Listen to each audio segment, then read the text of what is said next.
Salam değerli izləyicilər, Türkiyəyə məxsus daha bir təyyarə radarlardan itib. Bu barədə Türkiyə Kənd Təsərrüfatı və Meşə Təsərrüfatı Nazirliyi məlumat yayıb. Meşə Təsərrüfatı Baş İdarəsinə məxsus 2 AT-802 yanğın söndürmə təyyarəsi 12 noyabr saat 10:24-də Xorvatiyanın Zagreb şəhərinə planlı texniki qulluq üçün Çanaqqaladan yola düşüb. Meteoroloji şəraitə görə 2 təyyarə Xorvatiyanın Reka hava limanında gecəliyib və onlar bugün Türkiyə vaxtı ilə saat 17:38-də Zagreb hava limanına yola düşdükdən sonra əlverişsiz hava şəraiti səbəbindən Reka hava limanına qayıdıblar. Qayıdış marşrutu zamanı təyyarələrimizdən biri hava limanına eniş edib, lakin Türkiyə vaxtı ilə saat 18:25-də digər təyyarə ilə əlaqə kəsilib. Məhsul pilotumuzu və təyyarəni tapmaq üçün Xorvatiya bölmələri ilə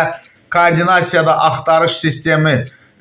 axtarış xilas etmə işlərinə başlanılıb. Təfərrüatlar aydınlaşdıqca ictimaiyyətə məlumat verməyə davam edəcək deyə məlumatda qeyd olundu.